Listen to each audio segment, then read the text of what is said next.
తీసుకుపోయాం, అటువంటి మమ్మల్ని మీరు ఇది చేయకుండా ఉగ్రవాదం పేరుతో మా మీద దాడులు ఎందుకు చేస్తున్నారని కూడా అడుగుతూ ఉన్నారు. అందుకే ఆ విధంగా అడుగుతున్నప్పుడు ఈ రోజు యుద్ధం మేము ప్రారంభిస్తామని చెప్పి అక్కడి నుంచి వాళ్ళు యుద్ధాన్ని వాళ్ళంతా వాళ్ళుగా చెప్పరు. ఎందుకంటే ఈ రోజు విలేకరుల సమావేశాన్ని ఏర్పాటు చేసినా కూడా 10 గంటలకి ఆ విలేకరుల సమావేశంలో నిజంగా ఆయన ఏం చెప్తారంటే, భారత్ వైపు నుంచి దాడులు జరుగుతున్నాయి, ఆ భారత్ వైపు నుంచి జరిగే దాడుల్లోనే మనం ప్రతిచర్య పాల్పడుతున్నాం. సో ఇంత నష్టం జరిగింది, భారత్ వైపు ఇంత నష్టం జరిగింది, మనం వాళ్ళు చేసినటువంటి దాడుల్లో ఇంత నష్టం జరిగిందని ఇంకా మన మీదనే కొంత వాళ్ళు ఇది చేసే అవకాశం ఉంటుంది తప్పితే యుద్ధం చేస్తామని వాళ్ళంతా వాళ్ళుగా ప్రకటించారు. వాళ్ళంతా వాళ్ళుగా కనుక ప్రకటిస్తే ఖచ్చితంగా అది అంతర్జాతీయ సమాజం ముందు దోషిగా పాకిస్తాన్ నిలబడాల్సి ఉంటుంది.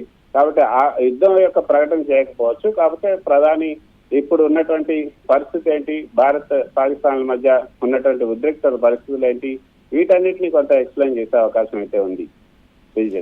Thank you Krishna.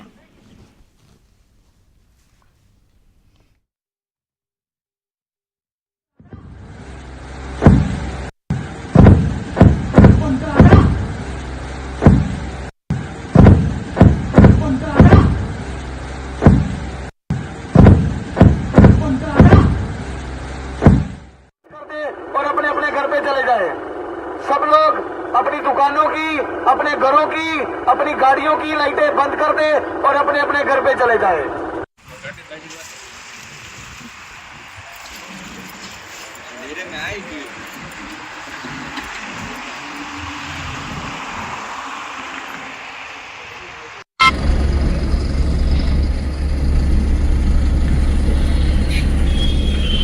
लाइटें बंद कर दे और अपने अपने घर पे चले जाए।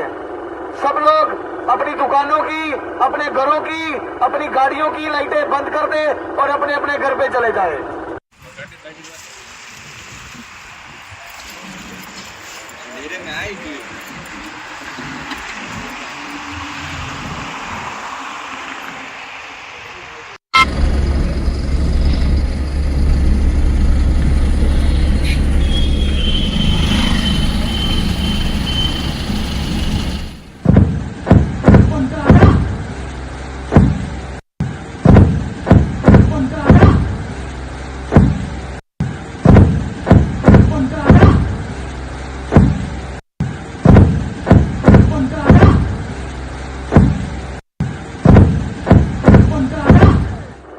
सब लोग अपनी दुकानों की, अपने घरों की, अपनी गाड़ियों की लाइटें बंद कर दे और अपने अपने घर पे चले जाए।